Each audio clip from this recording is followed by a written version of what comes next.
So one day, I pretended, just for a second, that it wasn't her hand he was holding, it was mine. I think that's when the fantasy started. When I was hurting, I would let myself imagine that he was there with me. And then those moments started to mean more to me than what was real, so I let myself have them. I let them take over. Now, I feel the medication's working. Well, I definitely have a firmer grasp on some reality. I see things for the first time in a long while, very clearly. Sounds great, but not really. Because now I can see what I've done to my life. And how I've ruined it. How does he have the right to cut Hang on a second. How does he have the right to cut my evaluation time? He doesn't. But he's got the power to kick you out whenever he wants to and bring someone else in. So write your conclusion. Wrap it up. But if I had more time, I could get him out of there. What are you talking about? The hearing. I think if the judge hears the man, who he is and what he has to say, I think he'll walk out of there. Hold on a second.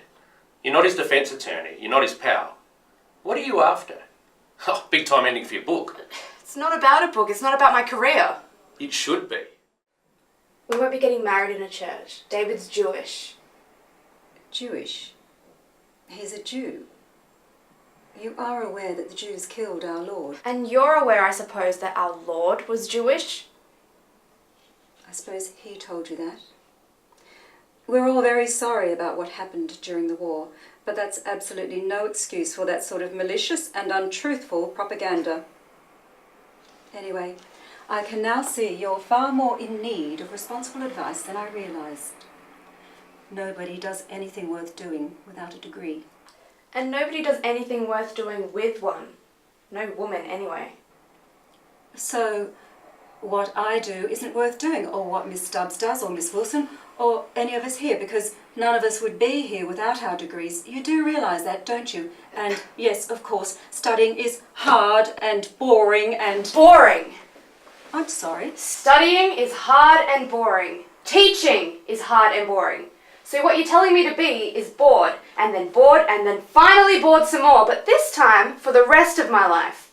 This whole stupid country is bored. There's no life in it, or colour, or fun. It's just as well the Russians are probably going to drop a nuclear bomb on us any day now. So my choice is to either do something hard and boring, or to marry my Jew, and go to Paris and Rome, and listen to jazz and read and eat good food in nice restaurants, and have fun.